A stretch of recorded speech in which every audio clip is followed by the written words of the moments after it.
ಜನರಿಗೆ ಸಿಕ್ಕಿದೆ, ಖುಷಿ ಬಿಡಬೇಕು, ಕೊಟ್ಟಿದ್ದಾರೆ, ಅದಕ್ಕೆ ಅಭಿನಂದನೆ ಸಲ್ಲಿಸ್ತೀನಿ. ಇದ್ರಾಗ ಯಾಕೆ ರಾಜಕೀಯ ಮಾಡಿ ಸಾಯ್ತೀರಿ? ನಿಮ್ಮ ಅಪ್ಪನ ಮನೆಯಿಂದ ತಂದಿರ್ತಾರಾ? ಅಥವಾ ನಿಮ್ಮ ಅಪ್ಪನ ಮನೆಯಿಂದ ತಂದಿದ್ದಿದ್ರೆ ನೀನು ಮಾಡೋ ರಾಜಕೀಯ ಮಾಡ್ಕೋದು, ನೀನು ಪಕ್ಷದ ಕಾರ್ಯಕ್ರಮ ಮಾಡ್ಕೊಳ್ಳಿ.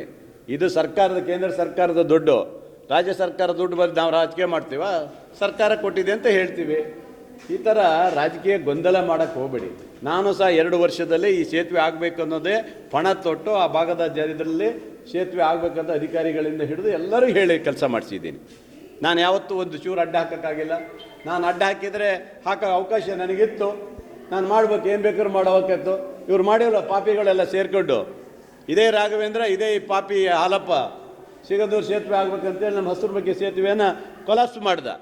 5 ವರ್ಷ ಏನೂ ಇಲ್ಲ, ಅದು ಹಂಗೆ ನಿಂತೋಗ್ಬಿಡ್ತು. ನೋಡಿದ್ರೆ ಟೆಕ್ನಿಕ್ ಪ್ರಾಬ್ಲಮ್, ಆ ಪ್ರಾಬ್ಲಮ್, ಈ ಪ್ರಾಬ್ಲಮ್ ಅನ್ನೋದ ಸುಳ್ಳೆ.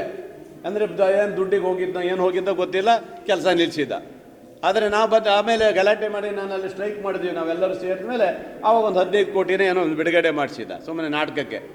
ಆದರೆ ಈಗ 45 55 ಲಕ್ಷ ಕೋಟಿ ರೂಪಾಯಿ ನಾನೇ ಕೊಟ್ಟು ಇವತ್ತು ಸೇತುವೆ ರೆಡಿ ಆಗ್ತದೆ.